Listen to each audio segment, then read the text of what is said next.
Hello, welcome to my channel. आज हम फिर से क्लास 6 की जो उड़ान प्रोजेक्ट के तहत हमें कार्यपुस्तिका मिली है उसका पाठ 15 हल करेंगे। इससे पहले वाले सभी पाठों को हमने पहले वाली वीडियो में कवर कर लिया है, जिनका लिंक डिस्क्रिप्शन बॉक्स में दिया हुआ है। वहां से आप पहले वाले सभी पाठों के वीडियोज़ देख सकते हैं। और इन सभी पाठों की एक प्लेलिस्ट भी है जिसमें इससे पहले वाले और बाद वाले सभी पाठों के लिंक दिए हुए हैं। वहाँ से आप सभी पाठों को एक साथ देख सकते हैं। तो अब हम इस वीडियो में पाठ 15 हमारे चारों ओर वायु को हल करेंगे। इसमें कार्यपत्रक 1 है। प्यारे बच्चों, क्या आपने कभी देखा है कि पतंग आसमान में उड़ रही है? हाँ। पेड़ की पत्तियां खड़खड़ा रही हैं। हाँ, ये भी हमने देखी हैं। तार पर लटके कपड़े धीरे धीरे हिल रहे हैं। हाँ। अपने दोस्तों के साथ चर्चा करें और बताएं कि उपरोक्त क्रियाकलाप क्यों हो रहे हैं। तो ये जो आसमान में पतंग उड़ती है क्यों, पेड़ों की पत्तियां क्यों खड़खड़ाती हैं, तार पर लटके कपड़े क्यों हिलते हैं, तो ये सब वायु के कारण, क्योंकि हमारे चारों तरफ हवा है और जब हवा चलती है तो ये सभी क्रियाएं होती हैं। आप सभी ने यह जान लिया कि उपरोक्त क्रियाकलापों में वायु का योगदान है। वास्तव में वायु कोई एक पदार्थ नहीं है, यह बहुत सी गैसों का मिश्रण है। तो हमने पहले पढ़ा था मिश्रण क्या होता है, दो या दो से अधिक पदार्थ जब मिलते हैं तो मिश्रण बनता है। तो ये वायु सिर्फ एक कोई पदार्थ नहीं है, यह कई गैसों का मिश्रण है। वायु में निम्नलिखित अवयव होते हैं। तो जलवाष्प होता है, ऑक्सीजन गैस होती है, नाइट्रोजन, धूल और धुआं होता है और कार्बन डाइऑक्साइड गैस होती है। ये सभी वायु के अवयव होते हैं। तो हमने पहले भी पढ़ा था कि अवयव क्या होते हैं, ये सभी इसके अवयव या घटक होते हैं। कार्यपत्रक 2 है।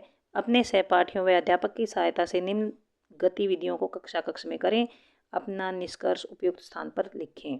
यहाँ पर गतिविधि के क्रमांक दे रखे हैं। गतिविधि आपने क्या देखा, ऐसा क्यों हुआ। 2 जलती हुई मोमबत्ती लो, उनमें से एक पर कांच का गिलास उल्टा रख दो। तो जिस मोमबत्ती पर कांच का गिलास रखते हैं वह बुझ जाती है। ऐसा इसलिए होता है क्योंकि जब उसके ऊपर कांच का गिलास रखते हैं तो उसे ऑक्सीजन नहीं मिल पाती है और जलने के लिए ऑक्सीजन की ज़रूरत होती है। तो जब उसके ऊपर कांच का गिलास उल्टा रखते हैं तो वह बुझ जाती है क्योंकि उसे ऑक्सीजन नहीं मिल पाती है। बोतल के खुले मुख की तरफ से पानी की बाल्टी में डुबो।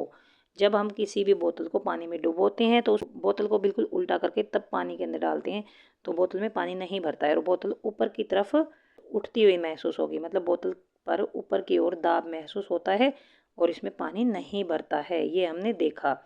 और ऐसा क्यों हुआ, क्योंकि बोतल में पहले से ही वायु भरी हुई थी और जब तक वायु उसमें से खाली नहीं होगी तो उसमें पानी नहीं भरता है।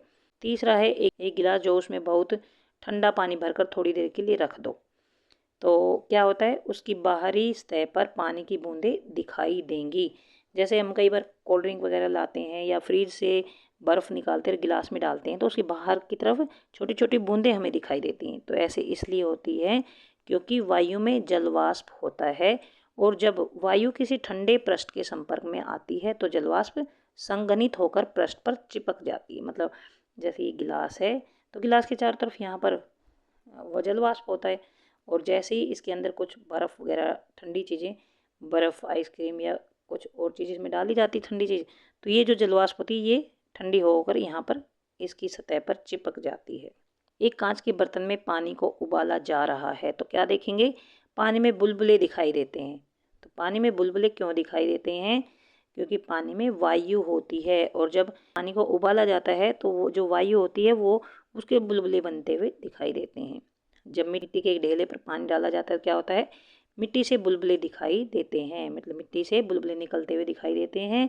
तो ऐसा क्यों होता है, क्योंकि पानी मिट्टी से वायु को विस्थापित कर देता है। मतलब जब मिट्टी के ऊपर हम पानी डालते हैं तो उसके अंदर वायु होती है, वो जब पानी उसके अंदर जाता है तो वायु बाहर निकलती है। तो जो बुलबुले हैं वो हमें वायु के दिखाई देते हैं। पानी मिट्टी से वायु को विस्थापित कर देता है, मतलब उसकी जगह से हटा देता है और वायु बुलबुलों के रूप में बाहर आती हुई दिखाई देती है। कार्यपत्रक 3 है। निम्न कथनों को पढ़कर सही गलत का निशान लगाओ और गलत कथन को ठीक करके लिखो। गतिशील वायु को हवा कहते हैं, ये गलत है। गतिशील वायु को पवन कहते हैं। ऑक्सीजन आग बुझाने में सहायक है, ये भी गलत है, क्योंकि ऑक्सीजन वायु को जलाने में सहायक है। जल तथा मिट्टी में ऑक्सीजन नहीं होती, ये गलत है। उसमें जल में और मिट्टी में ऑक्सीजन होती है, मतलब वायु होती है तो उसमें ऑक्सीजन भी होती है। मछली पानी में घुली हुई ऑक्सीजन की सहायता से सांस लेती है, ये ठीक है। मछलियाँ जो होती हैं वो पानी में कैसे रह लेती हैं, पानी में जो ऑक्सीजन घुली होती है वो जो उनके गलफड़े होते हैं वो उसको अलग कर लेते हैं और उनसे सांस लेती हैं। वायु जगह नहीं घेरती है, तो ये गलत है, वायु जगह घेरती है। आपने देखा होगा कि अभी हमने एक एग्जांपल देखा, बोतल को या डिब्बे को पानी के अंदर उल्टा हम अगर डालते हैं, नीचे डालने की कोशिश करते हैं तो उसमें पानी नहीं भरता, क्योंकि उसमें तो पहले ही वायु भरी है।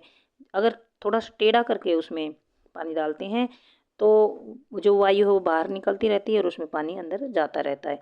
तो इससे ये सिद्ध होता है कि वायु जगह घेरती है। या फिर कभी गुब्बारे को फुलाते हैं तो उसके अंदर गैस भरते हैं, हवा भरते हैं तो फूलता चला जाता है, या टायर वगैरह जो होती है वो फिर फूलती चली जाती है, क्योंकि जो उसके अंदर हवा भरी है वो जगह घेरती है। और जैसे जैसे वो जगह घेरती जाती है, जैसे जैसे वायु ज़्यादा होती चली जाती है, वो टायर या फिर गुब्बारा फूलता चला जाता है। तो यहाँ तक वीडियो ख़त्म होता है। अगर आपको समझ आ गया है तो चैनल को सब्सक्राइब करें, शेयर करें, लाइक करें, और कुछ समझ नहीं आया है तो कमेंट बॉक्स में लिखकर पूछ सकते हैं। Thanks for watching.